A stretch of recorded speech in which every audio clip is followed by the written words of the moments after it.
United spirit ने RCB को बेचने की खबरों को खारिज किया।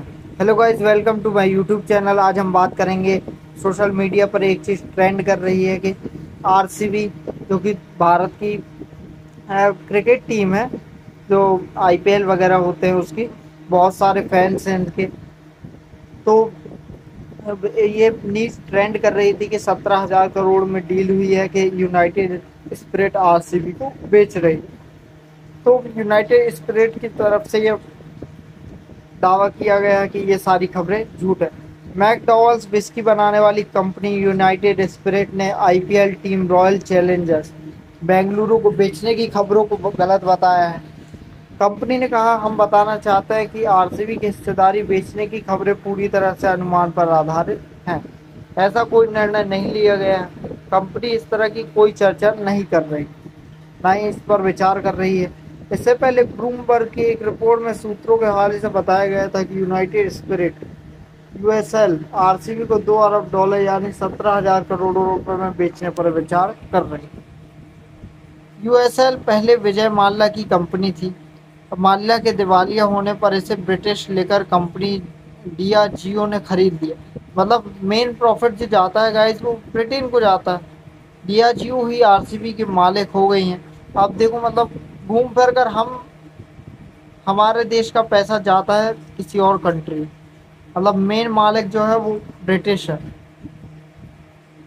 और इस देश के लोग पागल हैं क्रिकेट को लेकर। एक गलत नहीं है, अच्छी बात है, एक खेल है, रोमांचक खेल है, आपको अच्छा लगता है। लेकिन इस देश की जनसंख्या, मतलब इनको मैच के अलावा कुछ दिखता ही नहीं। शराब बिजनेस पर फोकस करने का दावा किया जा रहा है कि डियाजियो के मुख्य शराब बिजनेस से आरसीबी अलग है।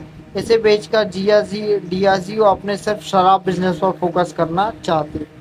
ये भी कहा जा रहा है कि आरसीबी ने हाल ही में 2025 में अपनी पहली आईपीएल ट्रॉफी जीती।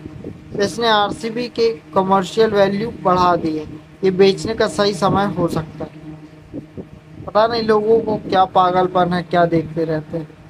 इसके अलावा केंद्रीय स्वास्थ्य मंत्रालय आईपीएल जैसे बड़े खेल आयोजनों में शराब और तंबाकू के प्रत्यक्ष अप्रत्यक्ष विज्ञापनों पर पूरी तरह रोक लगाने की मांग कर रहे हैं। लेकिन इस देश के लोग, इनको तो बस गुटखा ही खाना है, शराब पीनी है, विमल पान मसाला। मतलब आप देखो तो इतने अमीर अमीर लोग, इतने समझदार लोग, इतने समझदार एक्टर इंटरव्यूज में इतनी समझदारी भरी बातें करते हैं, और ये जाकर एडवर्टाइजमेंट करते हैं। गुटखे की एडवर्टाइजमेंट करेंगे, राजश्री की एडवर्टाइजमेंट करेंगे, शराब की एडवर्टाइजमेंट करेंगे। मतलब क्या है, आप अंदर से कुछ और बाहर से कुछ और। आईपीएल के इतिहास में सबसे बड़ा सौदा होता अगर यह न्यूज़ सच होती, 17,000 करोड़ में आईपीएल को बेचने वाली न्यूज़, तो ये आईपीएल के इतिहास की सबसे बड़ी न्यूज़ हो, बड़ा सौदा कहा जाता। 2021 में आईपीएल में दो नई टीमें लखनऊ सुपर जायंट्स और गुजरात जायंट्स जोड़ी गई थी। तब लखनऊ को आरपीएसजी ग्रुप ने 7,000 करोड़ रुपए में, गुजरात को सीवीसी कैपिटल ने 5,000 करोड़ रुपए में खरीदा। अब तक की सबसे बड़ी फ्रेंचाइजी खरीद डील्स हैं ये, 7,000 करोड़ और 5,000। मतलब देख रहे हो गाइस, मतलब आप जैसे लोगों से कमाया हुआ पैसा, ये 7,000 करोड़, 5,000 करोड़। आप जो एक टिकट खरीदते हो, आप जो फोन में सब्सक्रिप्शन लेकर मैच देखते हो, तो बस वही पैसा है ये। $2 बिलियन यानी करीब 17,000 करोड़ रुपए की आरसीबी की वैल्यूएशन लखनऊ सुपर जायंट्स और गुजरात टाइटंस की खरीद से कहीं ज्यादा है, डबल है। 17 साल में 35 गुना बढ़ी आरसीबी की वैल्यू।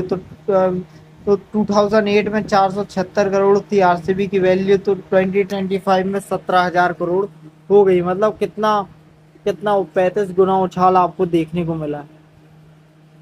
ब्रिटिश कंपनी ने विजय माल्या से खरीदी थी आरसीबी।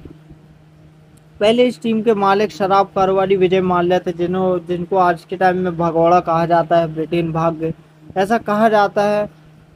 भारत की न्यूज़ में दिखाया जाता है, भारत की सरकार कहती है कि विजय माल्या भगौड़ा है। अब ये कितना सच है, यह कहना मुश्किल है, क्योंकि आम लोगों को उतना ही दिखाया जाता है जितना सरकार चाहती है। सच्चाई हम जानते ही नहीं है कि असली में सच्चाई क्या है। आप सामने वाले व्यक्ति को भी बोलने का मौका दो तो आपको पता चले। आप बोल रहे वो भगौड़ा है, वो भगौड़ा है, आप उसको बोलने का मौका दिया क्या आपने? तो ये बहुत कंट्रोवर्शियल चीज़ें हैं।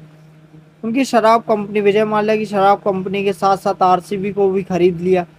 आरसीबी को 2008 में विजय माल्या ने 111.6 बिलियन डॉलर में, 111 मिलियन डॉलर में खरीदा था। उस समय के हिसाब से रुपए में ये करीब 476 करोड़ रुपए थी, लेकिन हिसाब डॉलर में हुआ था। ये उस समय दूसरी सबसे महंगी आईपीएल टीम थी। माल्या को कंपनी यूएसएल के जरिए आरसीबी का मालिकाना हक था। 2014 में डियाजियो ने यूएसएल में बड़ी हिस्सेदारी खरीदी और 2016 तक माल्या के बाहर होने के बाद आरसीबी की पूरी मालिकियत जियो के पास आ गई। डियोजियो इसमें इन्वेस्टमेंट बढ़ाती गई। अभी आरसीबी का संचालन यूएसएल की सब्सिडियर रॉयल चैलेंजर्स स्पोर्ट्स प्राइवेट लिमिटेड आरसीएसपीएल करती है। तो ठीक है, आज के लिए इतना ही। मिलते हैं नेक्स्ट वीडियो में। और अगली बार कोई मूवी देखने से पहले, कोई आईपीएल देखने से पहले आप एक बार सोचिएगा ज़रूर, क्यों, आखिर मेरा ये पैसा कहाँ जा रहा है। आपका छोटा छोटा पैसा, आपका छोटा छोटा एक एक व्यक्ति से लिया हुआ 100 रुपये किसी के लिए 17,000 करोड़ बन जाता है। तो ठीक है गाइज, आज की वीडियो में इतना ही। मिलते हैं नेक्स्ट वीडियो में। तब तक के लिए बाय बाय। जय हिंद, जय Bharat. Thank you so much.